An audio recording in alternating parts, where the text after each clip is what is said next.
भगवान का भजन करना ही हमारे जीवन का मुख्य उद्देश्य है और हमारा कार्य। घट स्थापना का सही विधान क्या है? हम बात करेंगे माता जी के 9 रूपों की बात करें दुर्गा के। जो नवरात्रि है वो 10 दिन के है। तो नवरात्रि के समय पे हम 10 महाविद्याओं की उपासना करते हैं। वो आम जनता के लिए नहीं होते क्योंकि वो अपनी उपासनाएं साधक लोग करते हैं। साधना करे उसका फल हमको पूर्ण मिलना चाहिए। और माता जी के गीत गाती थी, भजन गाती थी, तो हमारे यहाँ पे ऑनलाइन पूजा करवा लेते हैं। 2032 में भी भोगेंगे, 2029 में भी भोगेंगे।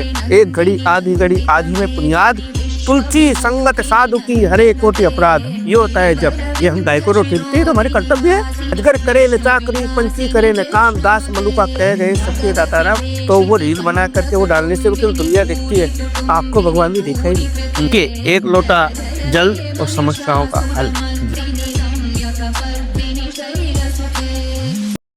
नमस्कार दोस्तों, जेवीएम बैठक के आज के पॉडकास्ट में आपका स्वागत है, जिसमें कि हम बात करेंगे नवरात्रि के दौरान भक्ति, परंपरा और आज के समय में मुद्दे, जिसमें कि आध्यात्मिक और संस्कृति दोनों है।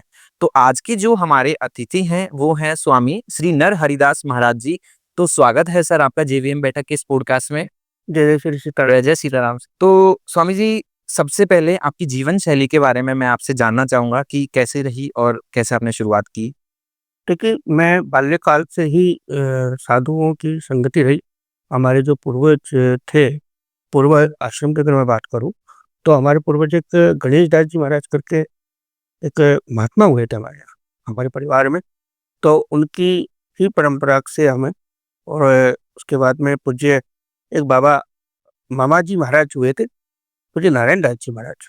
उनकी वजह से ही मैं आज इस धरातल पे हूँ। और अभी वर्तमान में त्रिवेणी धाम स्वामी श्री पूज्य दादा गुरुदेव भगवान के चरण से और उनके पावन सानिध्य में अध्ययन किया है। और अभी वर्तमान में त्रिवेणी धाम की शिष्य परिकर में जी।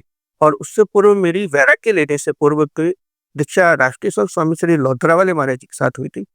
और उसके बाद में अभी मेरा वर्तमान में यहीं बस्सी स्थित एक आश्रम में कार्यभार संभाल रहे हैं, वहाँ सेवा कर रहे हैं, ठाकुर जी की नित्य सेवा में है जी। और यही जीवन शैली है। और भगवान का भजन करना ही हमारे जीवन का मुख्य उद्देश्य है और हमारा कार्य है। जी। तो स्वामी जी, हमारी जो चर्चा है वो है कि अभी जैसे साल का सबसे बड़ा त्योहार कहें कि दीपावली जो आ रहा है, सबसे बड़ा त्योहार हिंदुओं का है। इसमें अभी आने वाले नवरात्रि हैं, तो इनसे रिलेटेड हम आपसे कुछ चर्चा करेंगे, जिसमें कि कुछ जानकारी आप पब्लिक को या ऑडियंस को प्रोवाइड करवाएंगे। तो सबसे पहले मैं आपसे ये जानना चाहता हूँ कि नवरात्रि जो आ रही हैं उनका असली महत्व क्या है और इसका क्या इतिहास है? तो नवरात्रि का जो अगर हम बात करें तो नवरात्रि का सीधा सीधा ये संस्कृत का शब्द है। जी। इसका अर्थ ये है कि नवरात्रि, नो राते, जो रात्रि काल के अंदर भगवती की उपासना करना ही नवरात्रि है। जी। क्योंकि दिव्य काल में तो हम सभी देवताओं की उपासना करते हैं, बिल्कुल। परंतु ये प्रकृति है, देवी है, उसकी रात्रि काल में 9 रातों में भगवती की उपासना करने से हमारे जीवन के अंदर बदलाव होता है। अगर हम बात करेंगे माता जी के 9 रूपों की बात करें दुर्गा के, तो 9 रूपों में सबसे पहला आता है ब्रह्मचारिणी, शैलपुत्री, ब्रह्मचारिणी। ऐसे प्रकार से 9 देवियां हैं। अष्टम देवी हो गई, कालरात्रि हो गई, सिद्धरात्रि हो गई। इन 9 देवियों की उपासना से हमारे जीवन में बहुत कुछ बदलाव आता है। और हमारे 9 ग्रह है, ये भी इससे तात्पर्य है कि 9 दुर्गा के अंदर 9 ग्रहों की उपासना भी विशेष रूप से मानी गई। प्रथम दिन सूर्य की पूजा करनी चाहिए, द्वितीय दिन चंद्रमा की पूजा करनी चाहिए। इस प्रकार से 9 ग्रहों की भी उपासना करनी चाहिए। जी। इन देवी की उपासना से हमारे जीवन के अंदर अन्न, जल और प्रकृति के जो पंच तत्व हैं उनके अंदर जागृति आती है, ऊर्जा उत्पन्न होती है। इसलिए नवरात्रि के अंदर देवी की उपासना विशेष रूप से करने का बहुत अच्छा महत्व है। भगवान राघवेंद्र ने भी उपासना की थी। और ये सनातन धर्म का अनादिकाल से चलता आ रहा एक पर्व है। इसको हम सभी सनातन धर्मियों को, हिंदुओं को मनाना चाहिए।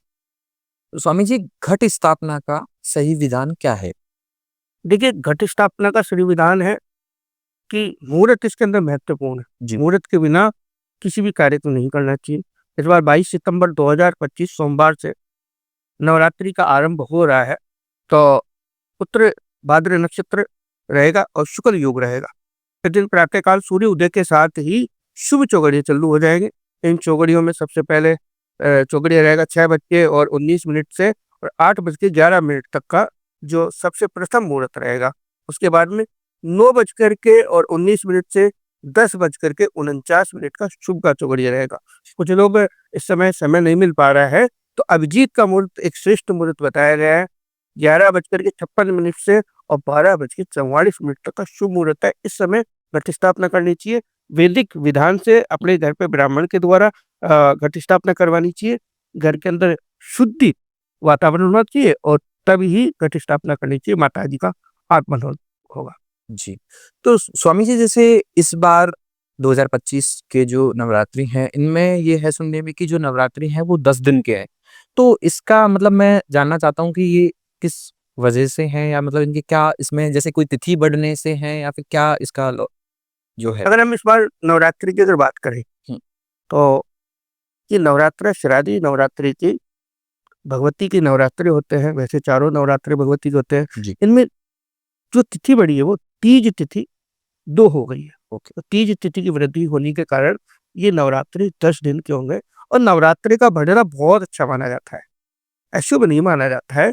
नवरात्रि का बढ़ना तो शुभ माना जाता है, क्योंकि हमको साधना करने के लिए बहुत अच्छा समय मिला जी, है। एक दिन हमको बहुत ज़्यादा मिल गया, तो भगवत की बड़ी कृपा होती है। कुछ पौराणिक बातें हैं कि नवरात्रि बढ़ने चाहिए और श्राद्ध घटने भी नहीं चाहिए, दोनों समान होनी चाहिए। तो इसलिए श्राद्ध और नवरात्रि का जो इस बार बढ़न हुआ है, बहुत अच्छा है, श्रेष्ठ है और इसके लिए लाभकारी है लोगों के लिए। हम इस बार 10 दिन तक भगवती की आराधना करेंगे। स्वामी जी, जैसे इसमें 9 दिन तक जो दुर्गा के अलग-अलग रूप होते हैं, उनकी पूजा की जाती है। तो इसके बारे में आप क्या मतलब क्या रहता है? देखिए, हम जो माता जी की पूजा करते हैं नवरात्रि हुँ, में, पहले तो हमारे वर्ष में 4 नवरात्रि होते हैं जी, और 4 नवरात्रों में सबसे मुख्य जो नवरात्रि का आरंभ होता है, संवत आरंभ होती है, जो चैत्र मास से आरंभ होती है। सबसे पहले चैत्र मास के नवरात्रि होते हैं, उसके बाद में गुप्त नवरात्रि आ जाते हैं आषाढ़ मास के। आषाढ़ मास के नवरात्रि के बाद में हमारे आ जाते हैं शारदीय नवरात्रि। शारदीय नवरात्रि के बाद में माघ महीने की नवरात्रि आ जाती जी। है। तो इन नवरात्रों में जो उपासना पद्धति का जो नियम धर्म है, तो उसको पालन करते हुए ही भगवती की उपासना की जाती है। इन नवरात्रों में प्रथम दिन जो है शैलपुत्री की पूजा की जाती है, उसके बाद ब्रह्मचारिणी की पूजा की जाती है और हमारे यहाँ दुर्गा सप्तशती का बहुत ही एक प्रसिद्ध श्लोक है, उसके अनुसार इन 9 दुर्गाओं का उपासना की जाती है। और इस बार 10 दिन के नवरात्रि हैं, तो 9 दिन तक हम भगवती की उपासना करेंगे और साथ में गुप्त नवरात्रि के समय पे हम 10 महाविद्याओं की उपासना करते हैं। वो आम जनता के लिए नहीं होते, क्योंकि उनका नाम ही गुप्त नवरात्र है, ये आम जनता के लिए नहीं होते। तो गुप्त नवरात्रि में विशेष रूप से 10 महाविद्याओं की और जो प्रत्यक्ष में नवरात्र हैं, उनकी 9 दुर्गाओं की उपासना सभी करते हैं। तो स्वामी जी, जैसे जो अभी आपने बताया कि जो गुप्त नवरात्रे होते हैं, तो इसमें मतलब ये हर कोई कर सकता है, या इसके पीछे भी कोई कारण कि मतलब कौन कर सकते हैं, कौन नहीं कर सकते? देखिए, गुप्त नवरात्रि जब उनका नाम गुप्त नवरात्रि है, तो उसके अनुसार हमको हर व्यक्ति को ये उपास नहीं करना चाहिए। जी। ये जो साधक होते हैं, तांत्रिक होते हैं और जो भगवत प्राप्त व्यक्ति होते हैं, वो लोग सिद्धि प्राप्ति के लिए, लोगों के कल्याण के लिए और जैसे कुछ झाड़ा देते हैं या करते हैं, कुछ क्रियाएँ करते हैं, तो वो लोग अ, गुप्त नवरात्रि करते हैं। 10 महाविद्याओं की उपासना होती है, 52 भैरवों की उपासना होती है, 52 शक्तिपीठों की उपासना होती है, शक्तिपीठों की उपासना होती है इसमें। भगवती के जो विशेष-विशेष विग्रह हैं, जिनके बारे में आज आप जानते ही नहीं। जैसे शर्वदेव के भगवान के बारे में कोई नहीं जानता है। जी। नरसिंह भगवान के बारे में सब जानते हैं, पर शर्वदेव के भगवान के बारे में कोई नहीं जानता है। उनकी विशेष उपासना गुप्त नवरात्रियों में बट भैरव, काल भैरव, अष्ट भैरवों की उपासना की जाती है, गोपनीय है। ये गोपनीय उपासनाएँ साधक लोग करते हैं, आम जनता के लिए नहीं। आम जनता के लिए ये नहीं। जी, जी। तो स्वामी जी, जैसे नवरात्रि के दौरान जो व्रत किए जाते हैं, तो उसमें आध्यात्मिक और वैज्ञानिक इनका क्या महत्व है? देखिए, हम जब व्रत करते हैं ना, तो व्रत का बहुत बड़ा महत्व है। व्रत हमको आरंभ करना चाहिए आध्यात्मिक जीवन के लिए। बहुत ही हमारे सबसे पहले तो हम बात करें तो हमारे पेट के लिए बहुत अच्छा रहता है, जी। हमारे शरीर के लिए बहुत अच्छा होता है और ये पंच तत्वों के लिए बहुत ही अच्छा होता है। तो हमको ज़रूर करना चाहिए, व्रत करनी चाहिए। आध्यात्मिक जीवन के लिए, वैज्ञानिक जीवन के लिए बताया गया है कि ये बहुत फ़ायदेमंद है। और आध्यात्मिक जीवन की अगर बात करें तो इस बार जो नवरात्रि में भी अगर आध्यात्मिक जीवन की बात करेंगे, तो माता जी के आगमन पे बहुत विशेष ध्यान दिया जाता है। तो माता जी का आगमन जो हो रहा है, इस बार गज पे हो रहा है, गज यानी हाथी पे। और माता जी प्रस्थान करेंगे मनुष्य पे। अच्छा। तो ये बहुत मनुष्य पे मतलब हम प्राणियों पे इतनी कृपा कर रही है भगवती कि हमारे ऊपर जाएगी माता जी। और जो मनुष्य के ऊपर जब जाएगी तो सुख, शांति, समृद्धि सब कुछ हमको प्रदान करके जाएगी। गज भी आ रही है तो सुख, शांति, समृद्धि लेकर के आ रही है। इस बार वर्षा बहुत अच्छी हुई है और कई जगहों पे कुछ हुए, उसके लिए भगवती की कृपा रही है। तो ये आध्यात्मिक जीवन के लिए भी बहुत अच्छा है और वैज्ञानिक जीवन के लिए भी व्रत करना बहुत ही अच्छा माना गया है। स्वामी जी, नवरात्रि के दौरान तो जो भक्ति भजन है वो किस तरह से करने चाहिए? देखिए, नवरात्रि में भगवती की उपासना करने का भी एक विशेष ये है कि सबसे पहले तो आप भगवती की उपासना कर रहे हैं ना, तो अपने आचार्य से आप आज्ञा लीजिए। जब आप जो आपके आचार्य है, गुरु है, आपके घर के जो पंडित है, उनसे आप आज्ञा लीजिए, उनसे फिर पूछिए कि हमको कैसे पूजा पाठ करनी चाहिए। अपनी मर्जी से कुछ भी नहीं करना चाहिए। जी। सबसे पहले और आध्यात्मिक जीवन को जी रहे हैं, तो आध्यात्मिक जीवन के लिए एक आध्यात्मिक गुरु होना बहुत आवश्यक है। बिना आध्यात्मिक गुरु के हम जो कोई उपासना करें, साधना करें, उसका फल हमको पूर्ण मिलना चाहिए। क्योंकि अगर पूर्ण फल नहीं मिलेगा, तो साधना की फल क्या है? हमारा समय बर्बाद हुआ है। ऐसे तो कुछ ना कुछ तो मिलेगा, पर कुछ ना कुछ नहीं। जिस चीज की हम मेहनत कर रहे हैं तो वो चीज हमको पूर्णतः मिलनी चाहिए। ये तो मेहनत करने का क्या फायदा है? तो नवग्रह भगवती की उपासना बहुत सहज रूप से दुर्गा सप्तशती के पाठ आजकल लोग हुँ। कर रहे हैं, तो वो दुर्गा सप्तशती का पाठ करने से पहले उसके बारे में जानना चाहिए, जी। क्या है। और आजकल कुछ महिलाएँ हैं, कुछ बच्चे हैं, दुर्गा सप्तशती के बारे में जानकारी नहीं जानते हैं और करने लग जाते हैं, तो वो बहुत बड़ा नुकसान देता है, घर में कलेश बढ़ाता है। हुँ। तो स्वामी जी, नवरात्रि के दौरान जो 9 दिनों का है, तो इनका ज्योतिष से क्या संबंध है? देखिए कि मैं आपको बताऊँ, ज्योतिष का 9 दिन है, वो सब 9 ग्रहों का ही तो है। हुँ। अगर हम प्रथम दिन की बात करें, सोमवार चंद्रमा का है, मंगलवार जो वो हो गया, वो मंगल का है, बुधवार बुध का हो गया, गुरुवार गुरु का हो गया। ऐसे ही 9 दिन नवरात्रि के हैं। तो इनमें 27 नक्षत्रों का भी बहुत प्रभाव होता है। 9 दिनों में 27 के 27 नक्षत्र चलते हैं। हुँ। करण चलते हैं, योग चलते हैं। अभी हम इसी नवरात्रि में देख लो, हुँ। चंद्रमा और मंगल की युति होगी, तो चंद्रमा मंगल की युति बहुत योग बनाएगी, अच्छा योग बनाती है, लाभ देगी। कईयों को इसका प्रतिस्वरूप जो मिलेगा, गलत फल भी मिलेगा और अच्छा फल भी मिलेगा। तो ये नवरात्रि में हो, तो हमारे जीवन के लिए नित्य है, ज्योतिष का बड़ा महत्व है। बिना महत्व के तो हमारे ज्योतिष कहीं चल ही नहीं रहा है और हर दिन ज्योतिष है। ज्योतिष के बिना तो प्रातः काल भी नहीं होती। स्वामी जी, जैसे नवरात्रि के दौरान मोस्टली जो माँ दुर्गा के 108 नाम का जाप किया जाता है, जैसा कि मतलब मैं देखता आ रहा हूँ या मैंने अपने देखा, तो इसका भी कोई महत्व या इससे क्या मतलब हम समझ सकते हैं? देखिए, दुर्गा जी के जो 108 नाम हैं, उनके हम पाठ करते हैं, उनका हम जप करते हैं, तो इसका बहुत बड़ा महत्व है कि हम माता जी को 108 बार याद कर रहे हैं, हुँ। स्मरण कर।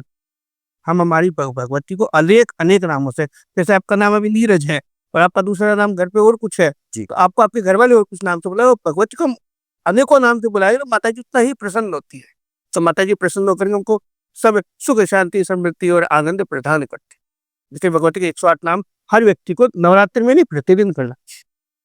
जैसे आजकल हम देख रहे हैं कि गरबा और डांडिया ये धार्मिक जो है पहलू है। तो ये वाक़ई में मतलब इनका क्या नवरात्रि से लेना-देना है या फिर मतलब क्या है? ये धार्मिक वो है या फिर कोई मतलब इसके बारे में आप क्या कहेंगे? देखिए, अगर हम बात करें गरबा की या दुर्गा पंडाल की, तो ये सब 1800, 1600, 1500 इन ईस्वियों में आरंभ हुआ है।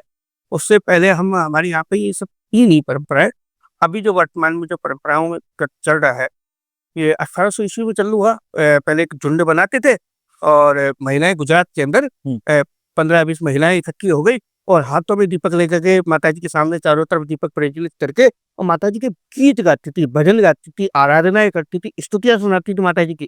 क्योंकि उस काल में संस्कृत चलता था, तो माता जी की स्तुतियाँ सुनाती थी, माता जी को प्रसन्न करती थी। और आज के समय में जो चल रहा है, वो डीजे पे गाने चलते हैं। तो माता जी को प्रसन्न करने की विधि नहीं है।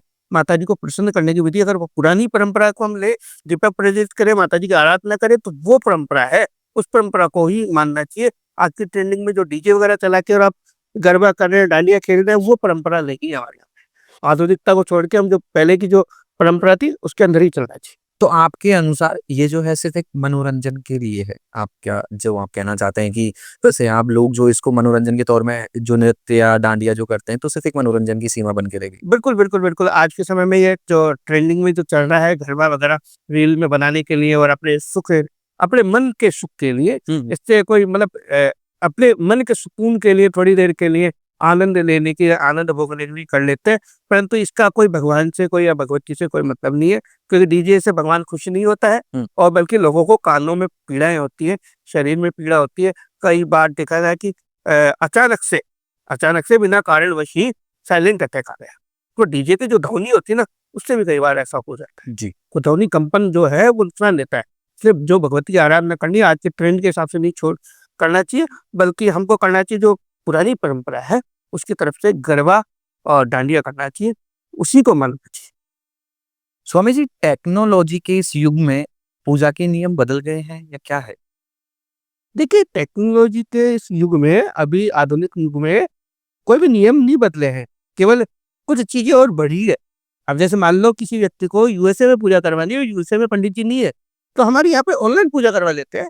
तो ऐसी परंपरा पहले भी रही है और रिसीवर जो होते थे यजमान का संकल्प ले लेते थे, संकल्प लेकर के पूजा अनुष्ठान करते रहते थे। ये आज की कोई चलन में नहीं है, पुराना पद्धति चलती आ रही है, आधुनिक युग के लिए नहीं है। अभी कोई कनाडा में बैठा है, कोई यूरोप में बैठा है, उसको कोई अनुष्ठान पूजन करवाना है तो वो करवा सकता है, सहज रूप से ऑनलाइन पूजन करवा सकता है। इसके लिए हम समर्थन करते हैं कि ऐसा होना चाहिए, जिससे हर व्यक्ति हमारे आध्यात्मिक जीवन से जुड़े। ये बहुत ही सहज है, आध्यात्मिक जीवन से जुड़ने के लिए बहुत अच्छा काम है कि आज के आधुनिक युग में आज रील्स पे देख करके या कहीं पे देख करके पूजा अनुष्ठान के बारे में जान करके और अपने आचार्य से इसके बारे में जान लें, पूरी जानकारी लेकर फिर अनुष्ठान करवाना चाहिए। हुँ। नवरात्रि के दौरान जो मंत्र जाप करते हैं अपन, तो उनका भी जो वैज्ञानिक उससे क्या सिद्ध होता है? मतलब कंपन जिसे हम कहते हैं कि एक शारीरिक मंत्र जाप जब हम करते हैं, तो उसका भी वैज्ञानिक उससे लेना है, मतलब क्या है वो? देखो, आप ओम शब्द का जब उच्चारण करते हैं जी। तो यहाँ से वो उत्पन्न होता है। हुँ। ओ जब हम बोलते हैं तो हमारे शरीर के अंदर जो पंच तत्व है ना, वो उनके अंदर एक ऊर्जा जागृत होती है। आप कई बार देखते होंगे, कहीं रुद्र पाठ चल रहा है और बैठे बैठे एकदम से शरीर कंपन करने लग जाता है। दुर्गा सप्तशती के पाठ चल रहे हैं, भैरव जी के पाठ चल रहे हैं और किसी देवी के विशेष पाठ अनुष्ठान चल रहे हैं, तो उन मंत्रों को जाप करने से हमारे अंदर अपने आप वो ऊर्जाएं जागृत होने लगती है। आध्यात्मिक जीवन के अंदर ऊर्जा ऐसी उत्पन्न होती है कि जब हमारे जीवन के अंदर कोई नकारात्मक चीजें है ना, और कईयों में दिखते नहीं है कि हम देवी देवताएँ आने लग जाते हैं, कुछ नकारात्मक ऊर्जाएँ आने लग जाती है। हुँ। वो भागने के लिए निकलती है, वो भागना चाहती है, यहाँ से शरीर को छोड़ना चाहती है। इसलिए वो उन मंत्रों का प्रभाव होता है, शंख की ध्वनि से प्रभाव होता है, हुँ। घंटी से प्रभाव होता है, गंगा जल के छींटे रहने से प्रभाव हो जाता है, तो ये नकारात्मक ऊर्जाएँ वहाँ से जाना चाहती है। इसलिए आध्यात्मिक जो है मंत्र का, जप का, तप का और जो आध्यात्मिक जीवन के अंदर जो पूजा पद्धति में जो-जो वस्तुएँ हैं, उन सब का महत्व विज्ञान से जुड़ा हुआ है। अच्छा स्वामी जी, जैसे हमारे यहाँ भारतीय संस्कृति में करवा चौथ जो है व्रत जो स्त्रियाँ रखती हैं, तो उसका जो प्रचलन है वो कब से शुरू हुआ या इसके पीछे क्या है? हमारे यहाँ पे देखा जाए तो करवा चौथ का ही वर्ष नहीं, प्रति वर्ष के अंदर जो 12 शुक्ल पक्ष की हुँ। और 12 कृष्ण पक्ष की जो चतुर्थी आती है, उन सभी का उपवास किया जाता है। चंद्रमा की शांति के लिए हमारे यहाँ पुरुष भी चतुर्थी का उपवास करते हैं। अब ये कुछ मूवी आई, कुछ फ़िल्में आई है ना, उसमें से छलनी वाला एक ट्रेंड चला है, छलनी में हमारे पति को देखेंगे। हुँ। ऐसा ये आधुनिक युग में ये सब चीज़ें, इससे भगवान प्रसन्न नहीं हो रहा है, जी। इससे कोई प्राप्ति नहीं हो रही है, कुछ सुख नहीं प्राप्त हो रहा है, इससे बस वो अपने शांति के लिए कुछ भी कर लो तुम। हुँ। पर ऐसा कोई शास्त्र का मत नहीं है। तो करवा चौथ का ट्रेंड हमारे यहाँ राजस्थान में नहीं है, ये पंजाब के क्षेत्रों में रहा है, हमारे यहाँ पे नहीं है। हमारे यहाँ पे तीज की पूजा, तीज माता की बहुत पूजन किया जाता है और जो 12 चतुर्दशी है, चतुर्थी है, हुँ। उनमें हम भगवती की जो हमारी करवा चौथ के अंदर जो पूजा की जाती है, चंद्रमा की पूजा की जाती है, गणेश जी की पूजा की जाती है और चतुर्थी का पूजन करने के बाद में चंद्रमा को अर्घ दिया जाता है। हुँ। और अर्घ देने के बाद में अपने पति की दीर्घायु के लिए, अपनी संतान की दीर्घायु के लिए ये उपवास किया जाता है। स्वामी जी, एक छोटा-सा जानकारी मैं जैसे आपसे लेना चाहूँगा कि जैसे अभी इस 2025 में जैसा कि हम देखते आ रहे हैं, समय निकलता हुआ जा रहा है, तो बहुत सारी आकस्मिक घटनाएँ जो कि देश में हो रही हैं, अपने भारत के अंदर। तो इसके पीछे भी कोई लॉजिक हो सकता है, जैसे अभी आपने देखा कि उत्तराखंड में हुआ या फिर अहमदाबाद में प्लेन क्रैश, मतलब ऐसी कई सारी जो आकस्मिक जो घटनाएँ हुई हैं, तो उनके पीछे भी कोई कारण है या फिर मतलब इसके पीछे क्या लॉजिक है? देखिए, हमारे शरीर के अंदर पंच तत्व हैं हुँ। और उन्हें पंच तत्वों को अगर एक भी तत्व के साथ हम मैं आपकी किसी भी शरीर के किसी तत्व के साथ अगर खिलवाड़ करूँगा, तो आपको तो क्रोध आएगा ना, ये तो साधारण सी बात है। तो क्रोध वो भगवती के जो प्रकृति हमारी माँ है, भारत हमारी माँ है, ये पृथ्वी हमारी माँ है, तो इसी के लिए इन लोगों ने क्या किया, इस प्रकृति के साथ खिलवाड़ किया है। जी। तो इसका प्रभाव आज हम सब भोग रहे हैं। ये आज से नहीं कर रहे हैं खिलवाड़, ये वर्षों से खिलवाड़ कर 2013 में भी शायद उत्तराखंड के अंदर कांड हुआ था। अभी भी यहाँ पे बहुत अधिक वर्षा आ गई, कहीं पे बाढ़ आ गई। तो ये प्रकृति के साथ खिलवाड़ करने के लिए इसका प्रतिफल हम सब भोग रहे हैं। 2025 में नहीं, अभी तो आगे बहुत भोगेंगे, 2032 में भी भोगेंगे, 2029 में भी भोगेंगे। क्योंकि इस जीवन में हम क्या नहीं कर रहे, हम भजन पूजन अर्चन छोड़ दिए हैं, हम मंदिर जाना छोड़ दिए हैं, हम इन सब चीजों को छोड़ करके, और हम आध्यात्मिक जीवन के अंदर जो चीजें थी उनको छोड़ करके, और जो कुछ बाबा टाइप लोगों के पास जा करके हम जो हमारी इच्छा हो रही है, उनकी जो इच्छा हो रही है, लाल चटनी खा लो, हरी चटनी खा लो, और संस्कृत नहीं आती तो कुछ मत करो, ऐसा ऐसा करके वो सब बंटाधार कर रहे हैं इस सबका, इनका गलत उपयोग ले रहे। तो आधुनिक जीवन में अगर जीना है और ये प्रकृति के साथ नुकसान नहीं होना चाहिए, इसके लिए आपको खुद को पेड़ पौधे सब लगाने चाहिए और मंदिर जाना चाहिए। जैसा कि स्वामी जी अभी देखने में था, अभी जैसे गणेश जी का गणेश उत्सव मनाया गया था और लोग काफ़ी अच्छा इसको सेलिब्रेट करते हैं। इसके बाद में गणेश जी का विसर्जन करते हैं। अब जैसा कि सोशल मीडिया पे देखा गया कि लोग वो सारा सब कुछ अच्छे से सेलिब्रेट कर रहे हैं, लेकिन उसके बाद में जो विसर्जन है, तो उसमें भी हम देख रहे हैं कि गणेश जी की जो मूर्ति है, उसको लोग मतलब किसी भी पानी में, चाहे वो दूषित है या कहें कि क्या है, लेकिन वहाँ पे तो क्या ये सही है? मतलब मैं ये जानना चाहता हूँ कि इसके पीछे ये जो आज जो हो रहा है संसार में, या मैं कहूँ इस अभी इस जनरेशन के अंदर, तो आपका क्या इस बारे में कहना है? देखिए, हमारे यहाँ कभी किसी देवता का विसर्जन नहीं होता है, पहले बात तो। उत्तर पूजन का हमारे यहाँ पद्धति है, उत्तर पूजन हम लोग करते हैं। देवताओं को जहाँ पे से आए हैं, जैसे हमने स्वर्ग से देवताओं को, इंद्र आदि देवताओं को, 10 दिक्पालों को बुलाया है, तो हम उनको ये कहते हैं कि हे देवताओं, हमारी यहाँ पूजा हो गई है, आप अपने अपने स्थान पे पुनः जाइए। जब हमारे यहाँ पे कोई मांगलिक कार्य होगा तो हम आपको पुनः बुलाएंगे, पुनः हम अपने यहाँ पे बुलाएंगे। अब जब आप ये विसर्जन की पद्धति, ये बाल गंगाधर तिलक जो थे, उनके समय से धारा कुछ लगी थी उस टाइम पे, अंग्रेजों का काल था, तो उस समय सामूहिक रूप से कुछ आयोजन करने के लिए, आध्यात्मिक धार्मिक आयोजन करने के लिए ऐसी परंपरा आरंभ की गई।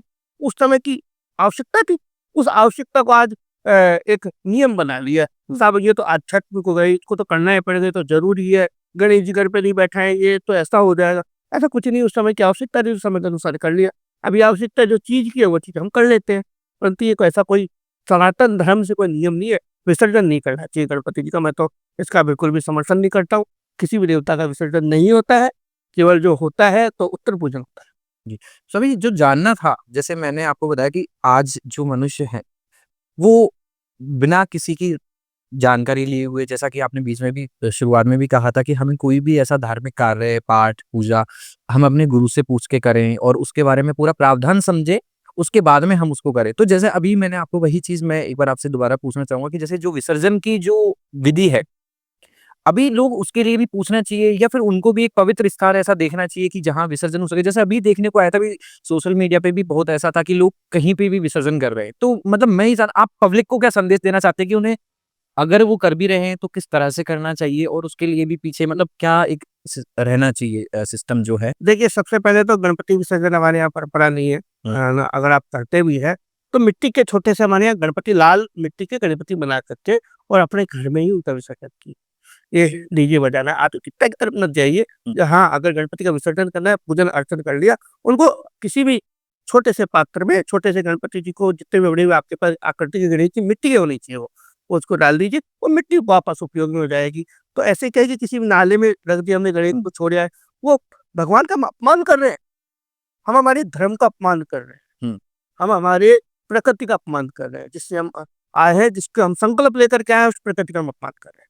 तो ये ऐसा करना चाहिए, अपने घर में ही कर लो, सबसे श्रेष्ठ रहेगा, जिससे जल भी अच्छा रहेगा और कोई प्रदूषण भी नहीं होगा, वायु प्रदूषण नहीं होगा, ध्वनि प्रदूषण नहीं होगा, जल प्रदूषण नहीं होगा। स्वामी जी जैसे जानना चाहता हूँ कि दशहरे के दिन जो रावण दहन किया जाता है, ये कब से शुरू हुआ और इसके पीछे क्या विधि है? देखिए क्या है, दशहरे के दिन रावण दहन की हमारे यहाँ परंपरा नहीं रही है। अगर हम देखेंगे तो इस दिन माँ दुर्गा ने महिषासुर नामक राक्षस का वध किया था। और हमारी ये परंपरा रही थी पहले कुछ मनोरंजन के लिए, हुँ। कोई इसको मनोरंजन के लिए रामलीलाएँ हमारे यहाँ होती थी, तो रामलीलाओं में 9 दिन तक तो राम जी की जो कथाएँ, जो अर्चन होती थी, नवयुवक और कुछ बन के राम जी, लक्ष्मण जी, सीता जी बन के अभिनय करते थे। और 10वें दिन कुछ पुतला बना करके मनोरंजन के लिए रावण का वध कर देते थे। राम जी जो बनते थे उस समय, तो राम जी को बन के तीर से और मार देते, एक मनोरंजन का था। परंतु आज उसको प्रचलन में ला दिया है। कुछ तो एस्ट्रोलॉजर्स, कुछ कर्मकांडी बड़े विद्वान रावण दहन का मुहूर्त तक निकालते हैं। हुँ। बल्कि और जी शाम के समय ऐसा हमारे कई शास्त्र में वर्णित नहीं है कि आप किसी व्यक्ति की मृत्यु होने के बारे में शाम के समय पे उसको जाकर के अग्निमुख करो। और भगवान राघवेंद्र ने, यहाँ तक कि मैं बात करूँ, भगवान राघवेंद्र ने रावण को जो दी जलांजलि दी है, हुँ। मतलब रावण भी जलांजलि दी है, और रावण वहाँ के आचार्य थे, राम जी के आचार्य रहे हैं। कुछ एक रामचरितमानस के कुछ अनेक अनेक रामायणों में ऐसी, क्योंकि हरि अनंत हरि कथा अनंता, भगवान की कई कथाएं, कई चीजों की कथाएं, कई रामचरितमानस के जो रामायण की अगर बात करें तो कई रामायण है।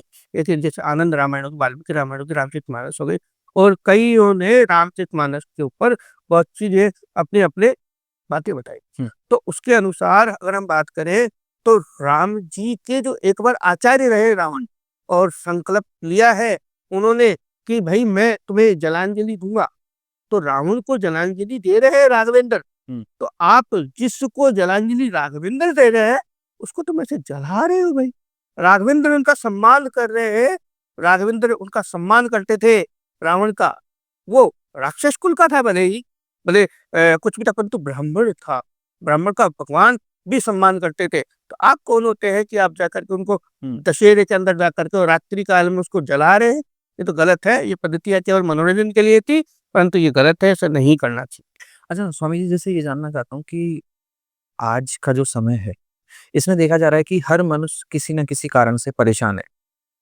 तो इसके पीछे क्या कारण हो सकता है? एक पारिवारिक उससे अगर मैं पूछना चाहूँ या किसी भी परिस्थिति से, तो उसके पीछे आप क्या कहना चाहेंगे? देखो, हम किसी चीज़ से अगर उम्मीद लगा लेते हैं और वो उम्मीद अगर हमारी पूरी नहीं होती है, तो हम परेशान होते हैं। मैं आपसे कुछ उम्मीद लगा के बैठा हूँ, कुछ आश्रय के लगा के बैठा हूँ, कुछ मन की इच्छा है मेरी कि आपकी मेरी इच्छा को पूरी कर दोगे, तो इसलिए मैं परेशान हूँ। और जब व्यक्ति की उम्मीद पूरी नहीं होती है ना, तो वो ज़्यादा परेशान होता है। आप भगवान से माँगते हो कि ये दे दो मुझे, वो दे दो मुझे, माँगने की ज़रूरत कहाँ है? हुँ। आप उसकी प्रार्थना करते हो, एक एक घड़ी आधी में पुनियाद, तुलसी संगत साधु की हरे कोटि अपराध। तो आप तो आधी घड़ी भी उसकी प्रार्थना नहीं करते हो, मांगते हो करोड़ों, हुँ। तो कहाँ से देगा? तो वो दुख आपके जीवन में खुद आप उत्पन्न कर रहे हो, क्योंकि आप भगवान की पूजा अर्चना उपासना में ध्यान नहीं देकर। आज की जो अगर देखा जाए, आज के नवयुवक परेशान इसी कारण से है, हुँ। क्योंकि न तो मंदिर जाते हैं, और जो केवल रील देखते रहते हैं या शॉर्ट्स देखते रहते हैं, मंदिर नहीं जाते हैं। हम गो सेवा नहीं करते हैं, ब्राह्मणों की, माता-पिता की, उनकी किसी की सेवा नहीं करते। कोई ट्रेंड में जो चीज़ चल रही है उसको, और छोटे-मोटे कोई उपाय मिल जाए वो कर लेते हैं, और सोचते हैं मेरे को भगवान मिल जाए। प्रहलाद जी ने को देखो आप, प्रहलाद जी ने कितनी उपासना की, रावण को देखो, रावण ने कितनी उपासना की, भगवान शंकर को प्रसन्न कर लिया। राघवेंद्र ने भी तो भगवती को प्रसन्न किया है। तो आज के समय में अगर देखा जाए, तो अगर भगवान की उपासना करेंगे तो दुःख, दर्द और पीड़ा ये सब खत्म हो जाए। तो आज के टाइम में ज्योतिष शास्त्र के अनुसार जैसे गाय को रोटी देना, मंदिर जाना या कुत्तों को रोटी खाना खिलाना जो भी है, तो इसके मतलब ये क्या उपाय हैं ये? इनसे कुछ फ़ायदे या फिर क्या है ये? देखिए श्रीमान जी, बात ये है, ये कोई उपाय नहीं है। हुँ। उपाय तो सूर्य के जप है, चंद्रमा के जप है, राहु के जप है, केतु के जप है, उनका अनुष्ठान है। ये होता है जप। ये हम गाय को रोटी देते हैं तो हमारे कर्तव्य है। माता-पिता की सेवा करना तो हमारा कर्तव्य है। पिता की सेवा करना तो हमारा कर्तव्य है साहब। जी। हम पक्षियों को जो दाना देते हैं, अजगर करे न चाकरी, पंछी करे न काम, दास मलुका कह गए सबके दाता राम। कहाँ जाएगा अजगर? कहीं नौकरी थोड़ी करता है, पंछी कहीं नौकरी थोड़ी करता है। ये हमारे कर्तव्य है कि हम गायों की सेवा करें, पशुओं की सेवा करें। कुत्ते को भी रोटी देनी चाहिए, हर जीव को रोटी देनी चाहिए। जो जिस चीज़ के योग्य है उसको वो चीज़ प्रदान करनी चाहिए, हुँ। क्योंकि हम इस योग्य हमको भगवान बना के तभी जाए। ये उपाय नहीं है साहब, ये कर्तव्य है हमारे। ये हमको संकल्प लेकर के करना चाहिए। उपाय तो जो है राहु के जाप है, मंत्र है, उनके जाप है, तो और साथ में दुर्गा सप्तशती के पाठ है, रामचरितमानस के पाठ है, ये ब्राह्मणों के द्वारा करवाना चाहिए। ये होते हैं उपाय, ये दाना डाल देना उपाय नहीं होते साहब। स्वामी जी जैसे आजकल ये देखा जाता है कि जो युवा पीढ़ी है या फिर कहें कि यंग जनरेशन्स अगर मैं बात करूँ, तो किसी भी मंदिर में जाना या कोई भी सोशल मीडिया के अकॉर्डिंग ट्रेंड्स को अगर वो फ़ॉलो करते हैं, तो सबसे पहले सब हम आजकल देखते हैं कि जैसे भी मंदिर में गए, तो पहले भगवान के दर्शन किए बिना वो फ़ोन निकालते हैं। या फिर इस तरीके की जो भी प्रचलन है, तो मतलब इसमें आप क्या संदेश देना चाहेंगे इस युवा पीढ़ी को या इस जनरेशन को कि उनको क्या करना चाहिए, क्या नहीं करना चाहिए, इन चीज़ों से बचना चाहिए? तो इसके बारे में मैं जानना चाहता हूँ। देखो भाई, भगवान को मोबाइल में बसाने से बढ़िया है अपने दिल में बसाओ। हुँ, ये मोबाइल में 1 लाख का 5 लाख का फ़ोन के अंदर आप बसा रहे हो, उससे बढ़िया है कि आप अपने दिल में उससे को नेत्रों से जैसे कैमरे जो आवाज़ करते हैं ना, तो वो रील बना करके वो डालने से वो केवल दुनिया देखती है। आपको भगवान ने देखा ही नहीं। हुँ। आपको भगवान ने नहीं देखा है, नहीं भगवान आपको देखा है। तो इसके पीछे जो मैं वही जानना चाहता हूँ कि जैसे जो युवा पीढ़ी जो है उनको क्या करना चाहिए? आप संदेश क्या देना चाहेंगे उसको? मैं युवा पीढ़ी को मैं ये संदेश देना चाहूँगा, मंदिर में जाकर के सबसे पहले आप शांति से जाकर के बैठिए हुँ, और भगवान के सामने बैठ कर के जो अपनी इच्छा है, वो वहाँ पे बोलिए। निवेदन कीजिए भगवान को कि भगवान, आप इतनी कृपा कर दीजिए कि मेरे यहाँ से कोई भूखा न जाए और मैं आपके पास आऊँ, तो मैं सुखपूर्वक आऊँ और अपनी कोई भी परेशानी माँ-बाप को ना बताऊँ। तो स्वामी जी ये जानना चाहता हूँ कि हनुमान चालीसा पढ़ने से क्या डिप्रेशन दूर हो जाता है? या ये आपका बहुत अच्छा सवाल है। संकट से हनुमान छुड़ावे, मन, क्रम, वचन, ध्यान सो रहे। हनुमान जी को मन से, कर्म से, वचन से हम परमात्मा को याद करेंगे ना, तो हर चीज़ निकल जाएगा। क्योंकि हनुमान जी महाराज ऐसे हैं, आपको हर चिंता से मुक्त कर सकते हैं। संकट ही तो है चिंता, तो चिंता से दूर करेंगे आप मन में, हनुमान जी महाराज को पता है। चिंता कहाँ से हो रही है? मन से, वचन से, कर्म से। आप तीनों से अगर भगवान हनुमान जी महाराज का ध्यान करते हैं, सबसे सरल देवता है हनुमान जी महाराज। इनको प्रसन्न करने के लिए कुछ भी नहीं चाहिए। इनके जो मुख्य उपासना है यही है कि हनुमान चालीसा के पाठ करो, राम नाम का पाठ करो, हनुमान जी बहुत जल्दी प्रसन्न होते हैं और आपके चिंताओं से मुक्त कर देंगे आपको। तो जैसे अब कलयुग है और कलयुग में किसी भी प्राणी को अगर कोई समस्या से रिलेटेड है या कोई भी परेशान है, तो मैं ये चाहता हूँ कि किन प्रभु मतलब भगवान की उनको अर्चना करनी चाहिए, आराधना करनी चाहिए? देखिए, एक लोटा जल और समस्याओं का हल। जी। भगवान पे 1 लोटा जल चढ़ाओ, शंकर भगवान पे, हाँ। और आपकी सब समस्याओं का हल वो कर देंगे। जी, जी। बस अभी ये ध्यान रखना है कि लोटा कौन-सा होना चाहिए और किस तरीके से उन पे जल अर्पित करना चाहिए। बिल्कुल। बस ये विधि हमको जानना है, हमारे पुरोहित से जाने, हुँ। तो आपकी हर समस्या को भगवान शंकर हर लेंगे। क्योंकि तो सब चीज़ों को हरने वाले हैं, भगवान शंकर हर समस्या को हर लेते हैं। उनका स्वरूप ही हनुमान जी महाराज। तो हनुमान जी महाराज की उपासना करो, राम जी की उपासना करो, सबसे सरल आप शंकर जी की उपासना करो। हुँ। अच्छा आजकल एक चीज़ और है कि जो मनुष्य है वो मतलब बहुत ज़्यादा चिंतित रहने लग गया है। अब चाहे वो कारण कोई भी हो सकता है, पारिवारिक हो या उसके बिज़नेस से रिलेटेड हो या कोई भी एक ऐसी परेशानी, तो मतलब उसके पीछे क्या कारण हो सकता है कि मतलब वो क्यों परेशान रहता है इतना? या उसे मैं कहूँ कि हमेशा जो ढूँढता है वो शांति ढूँढता है। तो इसमें आपका क्या कहना है? मतलब आप क्या संदेश देना चाहेंगे? देखिए, शांति मिलेगा, सुकून मिलेगा ना, वो मिलेगा परमात्मा के घर में, और कहीं हमको सुकून नहीं मिल सकता है।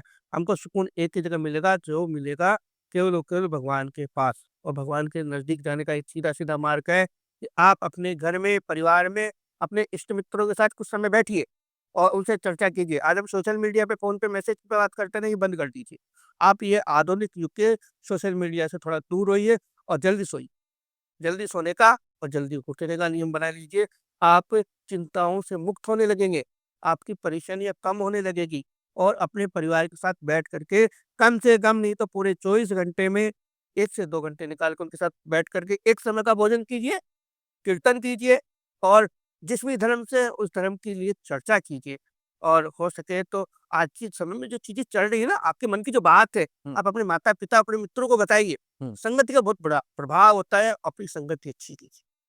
अच्छा स्वामी जी एक बात पूछना चाहता हूँ आपसे कि आपने जो ये वैराग्य रूप लिया, तो इसके पीछे क्या कारण या कैसे आपने ये मनुष्य को असफल ही होना है, तो वो कार्य करे जो उसके मन का हो। तो मैंने तो मेरे मन का कार्य किया है, मेरा मन था कि मुझे वैराग्य लेना है, तो मैंने मेरे मन का कार्य किया है। तो स्वामी जी, ये जानना चाहता था कि जो आपने वैराग्य रूप लिया और जो संन्यास जो लेते हैं, तो इनमें कैसे फ़र्क है या फिर मतलब आप क्या इसके बारे में संदेश देना चाहेंगे? देखिए, वैराग्य के अंदर क्या होता है कि हम हमारा खुद का तर्पण नहीं करते, जी। और जो संन्यास लेते हैं ना, संन्यास, दंड संन्यास, वो लोग अपना खुद का तर्पण कर देते हैं। तर्पण यानी अपना श्राद्ध कर्म कर लेते हैं, हुँ, तो उसको तो संन्यास कहते हैं। हुँ। और दोनों की प्राप्ति भगवत प्राप्ति ही है। दोनों मार्गों में भगवती प्राप्ति का ही मार्ग होता है। तो वैराग्य में और संन्यास में विशेष कुछ फ़र्क नहीं है, दोनों की पद्धतियाँ भगवत प्राप्ति, दोनों को भगवान की ही प्राप्ति का। जी। तो स्वामी जी, आपसे बातचीत करके बहुत अच्छा लगा और हमें हमारे दर्शकों को काफ़ी जानकारियाँ आपसे प्राप्त हुई। तो जेवीएम बैठक के इस नवरात्रि स्पेशल पॉडकास्ट में आपका बहुत-बहुत धन्यवाद। जय श्री राम। जय जय सीताराम, शुभम भवतु, कल्याणम।